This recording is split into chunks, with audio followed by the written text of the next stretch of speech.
प्रिय छात्रों, नमस्कार। आज हम आपके लिए त्रिकोणमिति का एक प्रॉब्लम सॉल्व कर दिखला रहे हैं। ये प्रॉब्लम कक्षा 10 के छात्रों के लिए तथा प्रतियोगी परीक्षाओं के लिए उपयोगी है। आज की प्रॉब्लम है, यदि cos थीटा बराबर 0.6 हो तो 5 sin theta minus 3 tan theta का मान ज्ञात करो। प्रश्न में आपको cos थीटा का मान 0.06 दिया हुआ है।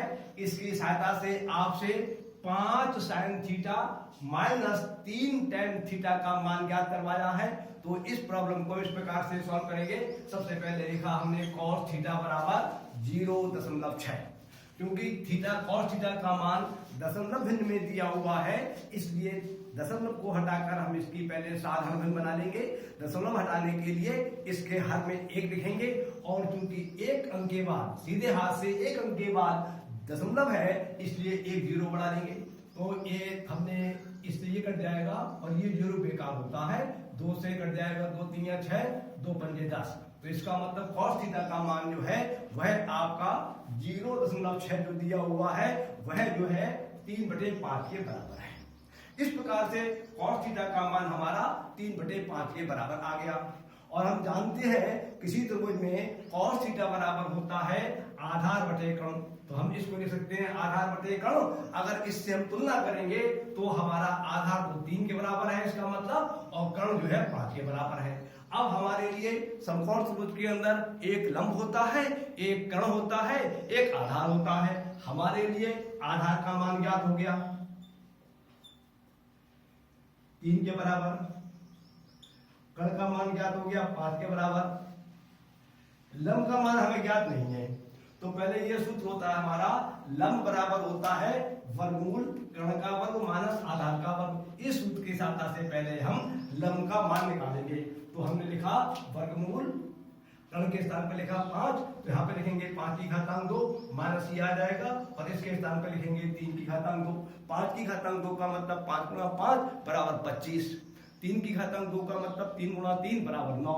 तो इस प्रकार से हमें ये फल प्राप्त होता है वर्गमूल 25 माइनस 9, और 25 में से 9 घटाएंगे तो 16 प्राप्त होगा।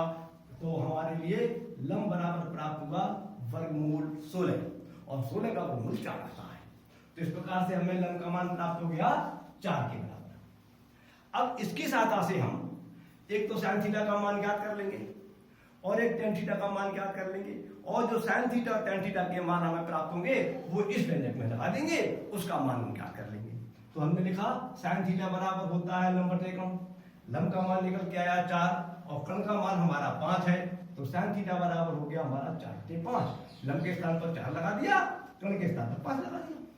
और tan थीटा बराबर होता है लंब बटे आधार। लंब का मान हमारा 4 है, आधार का मान 3 है, तो इसका मान हमने लगा दिया 4, इसका मान लगा दिया 3। तो हमारे लिए tan थीटा का मान प्राप्त हो जाता है 4/3। क्लियर?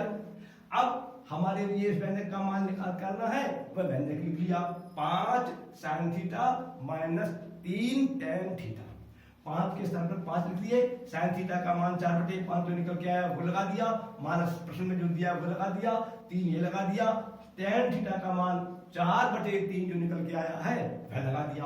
तो हमें फल प्राप्त होता है 5 गुणा, इनके बीच में कोई चिन्ह नहीं है इसलिए गुणा माना जाएगा, इन दोनों के बीच में कोई चिन्ह नहीं है इसलिए गुणा माना जाएगा।